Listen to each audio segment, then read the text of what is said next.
Welcome back, everyone, to another episode of Sisto Says, powered by Design 2147, a New York City expediting and code consulting firm.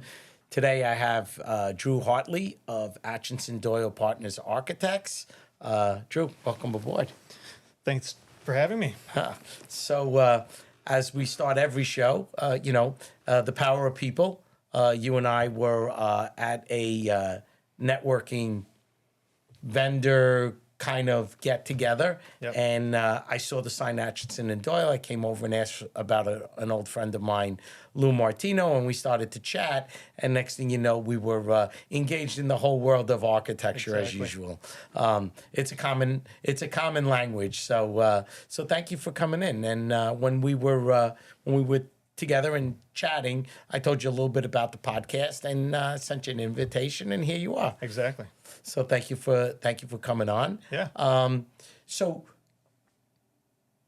tell us a little bit about what you do at Acheson Doyle, and every firm has their thing. I know that we've worked on several projects together, and they all revolved around restoration, and they all had to do with the few that we did together were churches. Mm-hmm. So tell us a little bit about your role there and what you're doing and what your passion is with preservation and probably landmarks as well. Yeah, exactly. Well, we have a really, pretty broad range of projects in our office.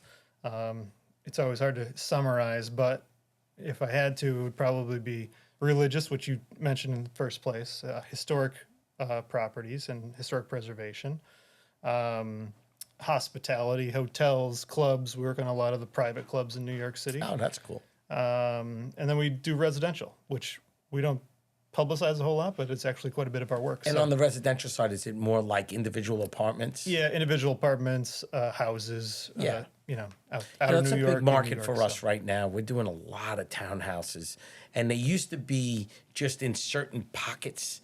And now it's expanded to, we got one the other day in Sunnyside, we got a couple in Forest Hills, we got we do quite a few in Manhattan, and always down in downtown Brooklyn, Cobble Hill, that Brooklyn Heights, that area. But now that's expanded to Bed-Stuy, that's expanded to Dyker Heights. It's like, the townhouse, the neighborhood has changed where it's just a whole different.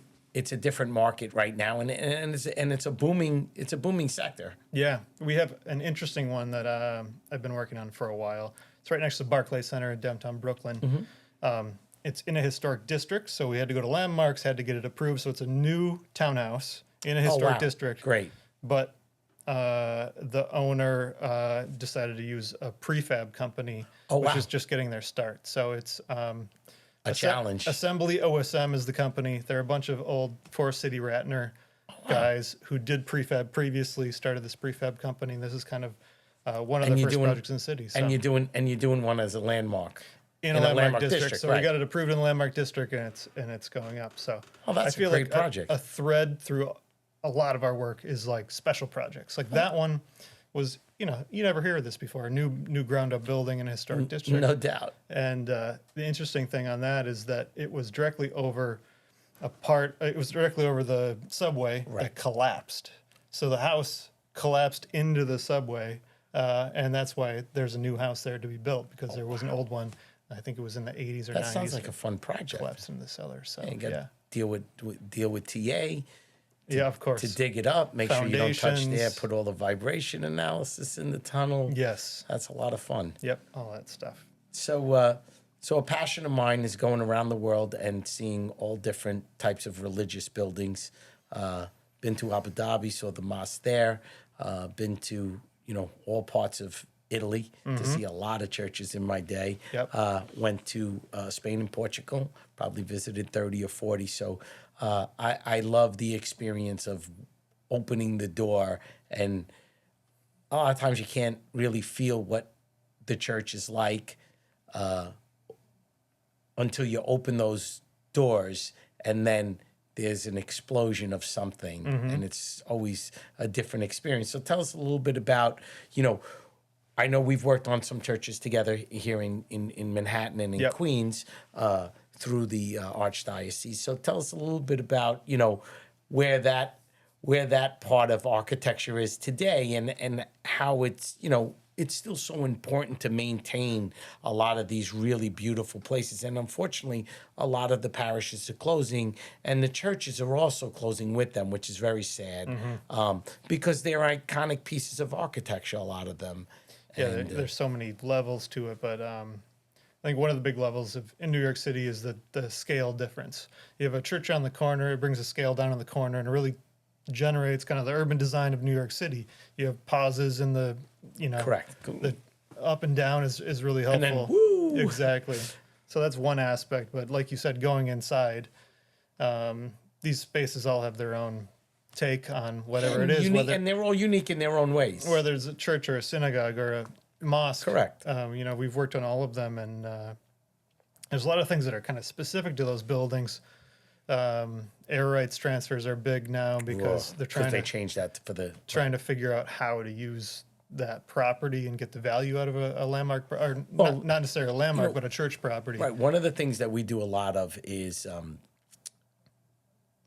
now that the diocese is doing ground leases, Yep. they have a lot of leftover FAR. They have, especially in the Bronx or even in Manhattan, we've done a few where they had like a playground and they have a big lot, and then they take it. We look at the zoning lot. They figure out what they can maximize to a ground lease, and then they know they're not going to be adding to the church. They're not going to be adding to the rectory. They're not going to be adding to the school. Then they take that piece of land, they sliver it out, they get their own tax lot because they're tax exempt. This one won't.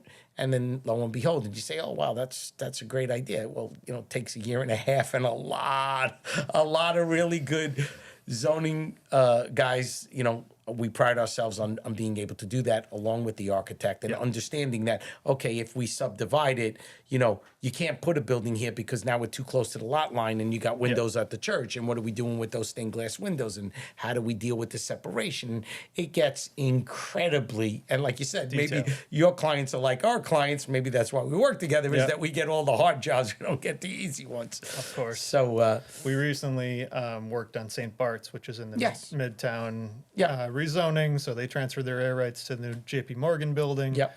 But That's a great building, by the way. yeah, St. Bart's is a great building. yeah. So we've been there for years as well. It's a kind of a reoccurring theme of our office. We have a lot of clients that we've been with for years and years and years. And they're always doing something. And you just make sure. Yeah, we've been at the happy at the end of Cathedral of St. John's Divine with Iliad probably for has to be 25 years, 30 years. Just we go from one project to another project to a study. That's the history of churches, right? Yeah. How long they take to build. Yes. When they first went up, it was always, Empire State Building went up in 18 months, but rebuilding it today wuld, who knows how long it would take. Couldn't even get through the building department in 18 months. Yeah, right. Never mind build it. So tell me a little bit about your personal passion. Like what do you like to do besides, being an architect? But we all have a place, is preservation your favorite thing? I think there's an aspect to preservation which I appreciate a lot. I love, telling the stories of buildings. And I feel like when we go to landmarks with a project, they're often, unique projects in one way or another. But really digging into the history of a building, why it's important, why it's not important, really informs design. So I like the design aspect too. But going into the history and figuring out why things are the way they are. And why they did it, how they did it, when they did it. Yeah. It tells you a story about a building. Exactly. And I think that's what makes the fabric of New York City so great, is that, you can go back and you can look at it, and a lot of the records are really in great shape, and some of them aren't. But sometimes back in the day, there was a lot of old-time architects that would go to the New York Public Library and find ways to find photographs to prove something to landmarks. Exactly. I was always intrigued by that. And those architects, they had a passion for it. Yeah. It was kind of like they actually enjoyed doing the treasure hunting. It's a treasure hunt, and then by the end of you have records that say this is for a reason, and I'm following these rules into the future. And it's also about the history of New York City. We're a part of that, And then Yes. our moves are documented. Why did you make those moves? And is it legitimate, not legitimate? But having the backup is telling that story Without a doubt. is really important. I think architecture in general is about telling stories. Like design is about telling stories. Yeah, And developing kind of the narrative sure. is critical. We have a project right now, Upper East Side. It's a 60s modern building. Raymond Loewy was the designer. He designed all kinds of stuff. He designed the NASA spacesuits, I think. He designed the Coca-Cola logo. He designed the Coca-Cola bottle. He designed architecture, interiors. He was designing everything at the time, and he designed this modern lobby, which is kind of Miesian, minimalist lobby, 50s, 60s, kind of mid-century modern. So we're doing interventions to the front of the building. We're doing a new elevator cab to match the historic style of this 50s modern. So it's preservation, but it's also about telling that story of why is it important that your lobby is like this? Right. You know, who was this person and why were these decisions made? And you know that, and that's what makes New York City so fascinating. Yeah. Because you could do that right there, and then walk around the corner, and you could have, you know, a typical New York City brownstone that's very similar, that looks like a row house. Yep. And then you could walk 3 doors down and have something completely different than. Right. So you could have 3 different types of architecture within a half a block from each other. Yeah. And that's what makes it fun. But that's what makes architecture fun, is Right. that you don't know what the next project is and where it's going to come from and what it's going to be. Yeah. You know, you're doing a church one day, and we actually met at this conference that had to do with schools. Mm-hmm. So, that's kind of our niche. We do a lot of private schools, whether they're, and we also do a lot of public schools. We do a lot of work with the SCA. Mm-hmm. So tell us a little bit about, you were there, I was there, and we were looking at the same clients, which were private schools. So tell us a little bit about, the experience and your firm's experience with private schools in New York. We historically we've done a lot of work with Catholic schools, primary schools, a whole range from all the way up and down. And one of our interests right now is to kind of moving more into the private schools, not just religious schools market, because they're all the same clients. They're the boards that we deal with all across town. We understand the politics of how you make someone happy. We understand. Working with clients for years and years and years, and when you do that. Catholic schools, they have a lot of budget constraints, and so many of them are closed now, and they've leased them to the SCA or to charter schools, so that's a different market. Yep. And then you have, the other group, which is the Upper East Side and the Upper West Side and Lower East Side, who also has a budget, but Right. if you convince them this is something to spend money on, they're willing to do it. Correct. And that was a lot of the theme that we heard when we sat together and we talked to a bunch of people in the facility side, that, budgets are problems because their enrollment is down also. A lot of people left the city. They're living in the countryside. They're sending their kids to private day schools, or they're going to boarding school, and they're not going and they're not spending, $85,000 for second grade on the Upper East Side, but yet they have to have flexibility. They have to have all of these other things that they would normally have, but their budgets aren't there. And what we did come out of there is that there's not many planned big projects for these private schools right now. But I think that is going. Now that we've settled post-COVID, I think they're going to settle in and understand what the needs are of this new education. I just had Ed Stanton from HLW did a show with us about higher education. And the key word that everyone talked about at his round table when he came in for the show is space flexibility. Yeah. Because they learned with COVID that if something happens, they need to be able to turn this lecture room into a classroom, and they need to get that classroom into a gym, and they need to get a gym into something else. It's like, wow, they want one space for every possible thing. And that's changed the mindset for them and for architects. I heard I didn't hear about any, projects that people were looking to, hit the ground running with, but I heard 3 different people came up to us and said, "Do you do space utilization plans?" Right. And Exactly. it's New York City. We're limited on space no matter how many buildings you have, how many square foot you have. You want to maximize every square foot. Of course, and that's that's the key to, if I spend X, how much flexibility can I get, and how do I optimize that space for multiple uses? Like Ed was saying, you build a lab, and the average lab gets used 2 hours a day for 5 days. The average classroom for liberal arts gets used from early in the morning to late at night, Right. because they have evening classes, they have adult education, they send it out to the community to use those. Where a lab, you're spending all this money, it only gets utilized for a few hours a day if they're lucky. Right. So, every school, every space, whether it's lower education or higher education, they all face the same challenges, which is they need flexibility. Yeah.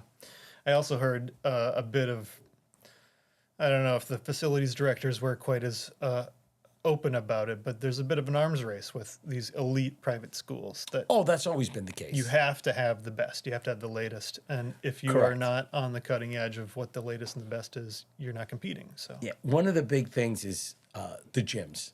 Yep. We've done a lot of them. Yep. And that is because for some reason people are willing to donate money for a gym, Yep. whether it's a pool, whether it's a basketball court, whether it's a multi-purpose space. Public space. Yeah, there's something about it that I guess the human mind intrigues people to donate money to. But yet, to find a donor to make, a new computer center may be easier today because a lot more people are in technology. And if they want to donate, they want to donate in their own field. Right. So, one thing that Ed was saying that's really hurting is the liberal arts side, because everyone's going into technology or into science or into mathematics, but they're not going into the liberal arts world. So their programs are shrinking. They need more space for that, and they got to go to the deans on this side want more space. The deans on the other side don't want to give up their space, and then they have these problems. And I think the same thing is happening in the education world as well, that if they get donations, they're specific to a type of program, Right. and then they got to figure out how do they remove something or how do they add something, and that's not easy. As an architect, it's not easy because you have to convince the client it's the right amount. It's going to meet the needs of the donor. It's going to meet the needs of the students. So, as an architect, how do you balance all that? We have a number of projects in the private club, city club realm, and where we start with every single one of the groups is do a master plan. Right. And everyone hears the word and they're like, we don't know what that means. But the priorities of people on the boards of these clubs is they want to show some shiny new thing Right. to the rest of the members. Short term, not long term. And we need to balance that with, do you need a new boiler? Do you need new plumbing? Do you need this? It's funny that you bring that up because myself and my partner Dominic, we were members of the Columbus Foundation, and we were on the grounds committee, and we would say, we need to fix the floor because the floor's 150 years old, Yeah. and it's all parquet floored, and some of them are coming up, so they need to be re-nailed, and then or they may need to be sections need to be pulled up to see if the subflooring is. That's why they're lifting, is because the subfloor. Yeah. And then another person would say, "Yeah, but we don't have enough hot water." And then another person will raise their hand and say, "It's too cold over here." Oh, and upstairs, we have the cigar room, but the women are complaining, or the men are complaining downstairs that it's not ventilated. Next thing you know, we had this huge list. Yep. But instead of them coming up and saying, "Okay, let's get everyone's," and I'm not saying this about the foundation, I'm saying in general, even in the other group things, like that. in any group like that, it's to prioritize Yeah. what needs to be done. And in essence, that is the master plan. Yeah, Is exactly. understanding what the needs are, understanding what you need immediate. If we have a leak and we're getting water damage at the back of the building, well, all those other things are great. But if we don't fix that, we're going to have bigger problems, right? So, And this thing that we run into is the governance of a lot of those all schools or any of these groups. They're not architects. right. They're not expediters. They don't know all the rules. They know they want something shiny to show their friends, and getting them to understand true. and appreciate all the things that actually need to happen, not just the ones they want to happen. Well, we are go to critical. we go to a lot of schools that are tight, tight in space. Yep. And I'll be walking with the gentleman, and it's a couple of days before the CO inspection. I'm going back several years, and I say to the guy, you gotta get some of this stuff out of the hallway. Because I have no place to put it. I'm like, but it can't be doesn't can't matter. be here. Yeah. You can find somewhere else. So I get it. Yeah. It's and Ed Stan made a valid point from HLW about part of architecture now is impressing the person who's paying the bill to go to the school, not about the person going to the school, meaning the child or the adult who's going to go to college. But as long as the mom or dad or the grandparent or whoever's paying the bill is impressed with what they see, that is really part of attracting the student to that school, because the student may not be able to make that decision, but the parent's going to make the decision, or the grandparent might make it, or they may make their own. But that experience in those first 15 to 20 minutes of walking into that space, that becomes, as he said, a responsibility of me as the architect. That's, Yeah. you don't think of it that way, because you think we're always taught in architecture school that we're trying to make the experience for the student. But that's changed today. I think day one, so we get a lot of different range of engagement from clients, whether it's a board, an individual, whatever it is. Whatever it is. Some of them, they think, oh, I know exactly what I want. Those are Right. the worst clients. Right, because they didn't really think it through. They don't, well, they might know what they want, but that's not what we do. Right. And that's a very small piece of what we do. So, Right. and then there's the other end who gives very little input and very little feedback through the process, which is also a challenge. But I think the ones who think they have it all figured out in the beginning are a real challenge, because they're not engaging in the process of design. Right, which is, it has to organically grow. Yeah. Because what you think, it's funny, my wife and I, we raised our children, we have our house up for sale right now. And it's in Stamford, Connecticut, and we put 4 additions on it, and it evolved. First we had one child, then we had a second, then we had a third, then we had parents come up from Florida. We made a suite for them, which eventually went through all 3 of my children. My oldest boy had it, and he had his own bath and his own walk-in closet. Then my daughter took it, and now our youngest son took it. And it was a process, right? Now we're looking to downsize, and we have completely different needs, Right. completely different thought process. But yet, back then, the best part of it is we had a vision, but we let it grow as we needed it. And I think you're right. If you have a client right off the bat that says, well, this is what I want, and they didn't let the thought process go through, the what ifs, how about this? How about that? Hey, maybe we think we could move the students better around on this floor by doing this. No, I want this here. Right. Then you're right. It limits as an architect, it also limits your value. Yeah, and I think we just end up with a better project if it's back and forth. And if they really talk about what their needs are rather than the solution they think is best. Right. Then Their we job can- is not to solution. Their we job can is have to a, tell us we what can have they a need. dialogue, and then we can come up with a solution. And there's still dialogue throughout the whole process. So Exactly. yeah, Exactly. So do you enjoy going to landmarks? I do. Yeah, we've had a lot of success there, Good. and I feel I get a lot of comments that people say it's terrible, it's challenging, they won't let us do what we want to do. It's not the experience that I've had. No, our experience, in almost 38 years is that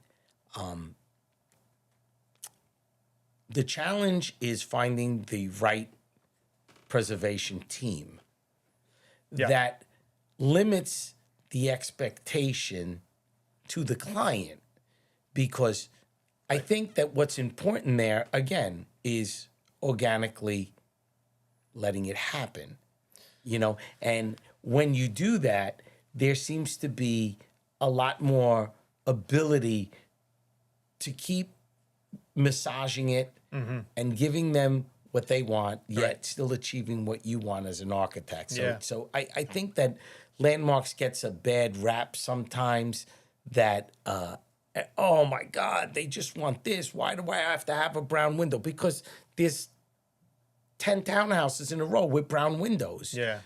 But yet if you left New York City and you moved to Bedford, New York, every house is white and every house has black shutters and black doors.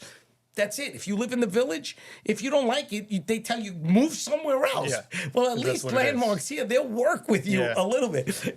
And I'm not knocking Bedford, New York. It's a quaint little town, but there's rules. Those are their rules. Yeah. And I think that Landmarks has their rules, but I also feel that a lot of really great architects that we work with, similar to yours, they know how to keep that creativity yet abide by the rules. And I think that's really, really important. And we've had a lot of success with telling the story of a building. Sure. Because then you're in a totally different plane than how do we match the color of this window? Right. Then you say, what was the historic color of this window? There's a lot of reasons why.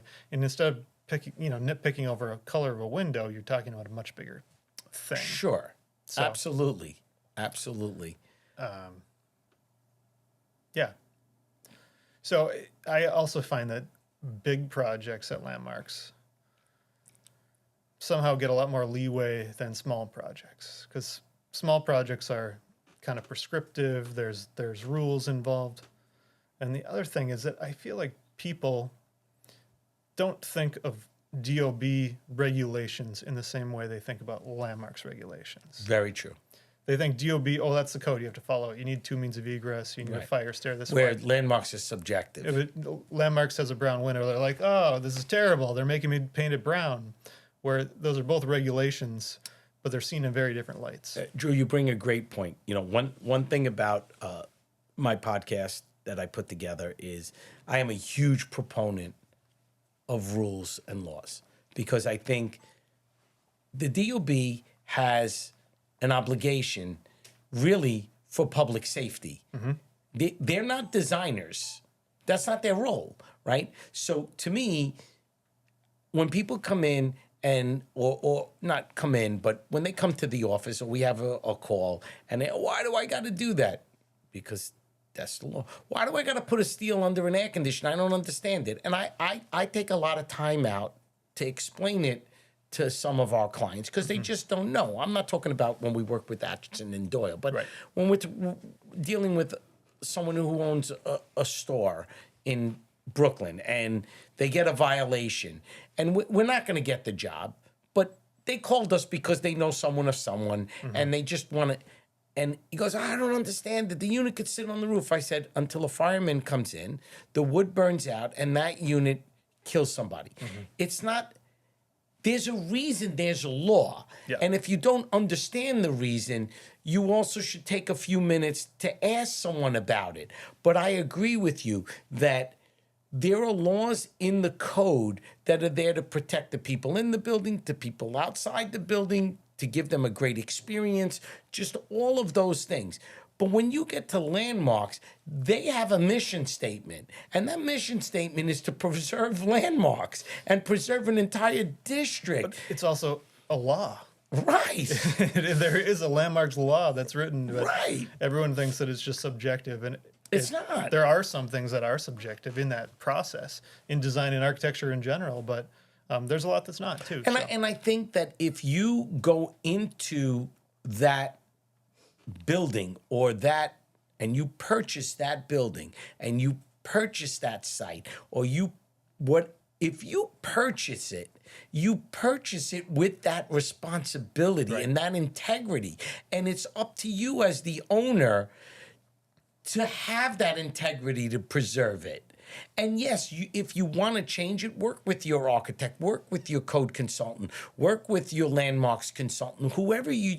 But you have that as part of the responsibility of buying, one Prospect Park West or 15 Prospect Park West or, 36 something place. Yep. If you buy that address, you buy that structure, you own it, Yep. and you should embrace it.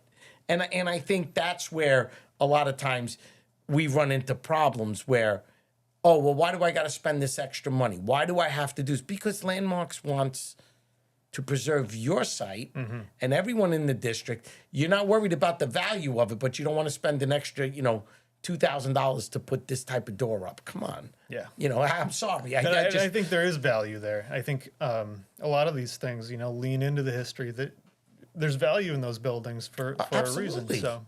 And there's a story to be told. Right. When you sell that building, the next person who buys it should feel that same way. Same thing for us. We've been here at Diamond Street. This building was built in the 1890s. It's not a landmark, but we kept the look of it, even with a storefront. We kept the rest of it as much as we could to maintain what it looked like 100 years ago. We redid the facade, but we kept it the same. We redid the windows. We went back and we looked at the color of the windows that were here before.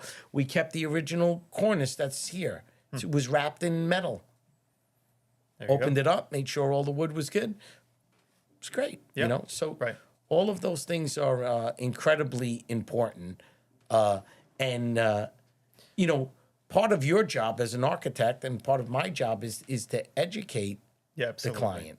I think we've had a lot of success at Landmarks, on both sides, and I think Landmarks respects us for that, for coming in with a developer and trying to push and push and push for something a little more than is just your rote approval. Right, and your perception to them is really important. Yeah, that we're fair, but we've played both sides. Sometimes You have to.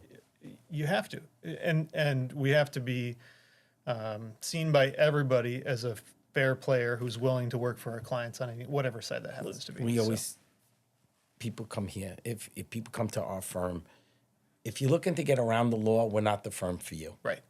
If you're looking to comply with the law and you want us to go fight for you, Yeah.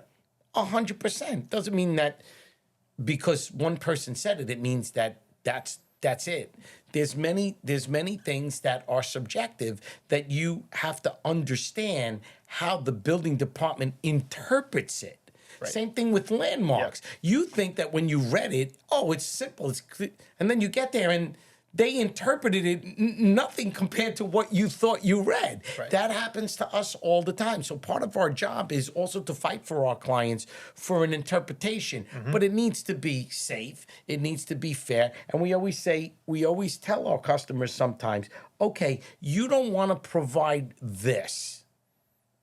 Our job and your architect's job is you don't want to provide this, then give me something that is on the same level, that achieves what the building department wants, that achieves what the fire department as an alternate solution. Right. You can't say, oh, I don't want to give you a 2-hour wall. Right. Well, there's no building department in the world that's going to say that. Right. So because you don't want to do it doesn't mean that works. Now, you tell me, oh, well, I can't do this. Can we build it out of this with a sprinkler head over it with this kind of intumescent paint? Right. We can achieve that same thing, but it's going to look quite different.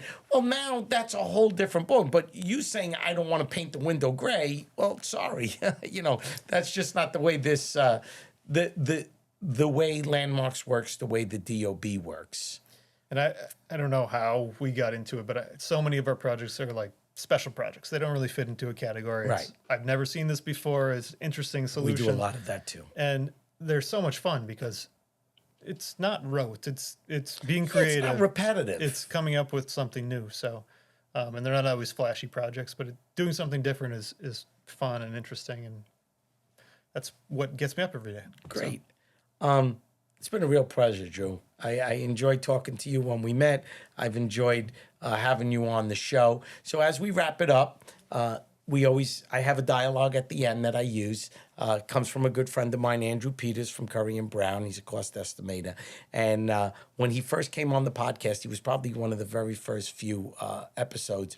He talked about his responsibility as a cost estimator, that everybody wants him to look backwards and say, well, what did it cost to build that last one? And he goes, look, I need to look forward. By the time you get this off the ground, by the time you do this, my job is to take history and project it forward with what I think is going to happen. And that's a very difficult thing. So I'm going to put you on the spot a little bit. It's not a trick question, but right now, churches, religious civic buildings, cultural buildings, where do you predict our market going forward? Because you're in it, you're bidding a lot of jobs, we bid a lot of jobs.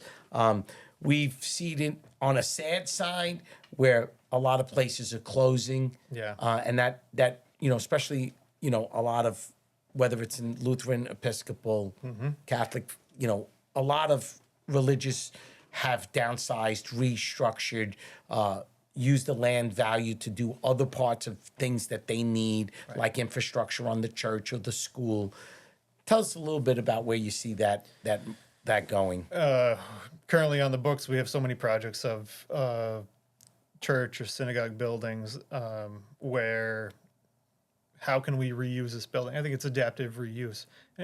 It's not just religious structures, but retail right now is really falling off a cliff as well. What do we do with those spaces? What makes sense? And but meanwhile, the rumblings are that retail is on a bounce back.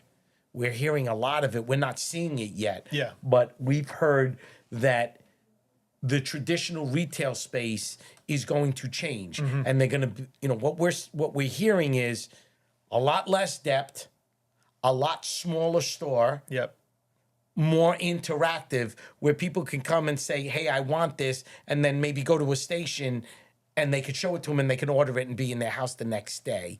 Versus the big box where everyone would go, and now you go to the big box store and they don't have anything in the store, so people leave. So I think that the size of the space, the experience of the space, some are going to be bigger and grand, and some are going to be a lot smaller and a lot less in depth. So that's kind of what we're hearing. I don't know if it's going to happen or not, but that's kind of what we're hearing. I mean, the supply and demand curve has to equal out, right? If no one's leasing those spaces or using those churches, eventually their value goes down to a point where it makes sense to be creative, do something new. We've seen churches turned into schools. We've seen churches turned into housing. We've seen parts of churches demolished and other buildings being added onto them. Correct. But it's not your cookie cutter development project. They're all very unique, individual. And all of them have different needs.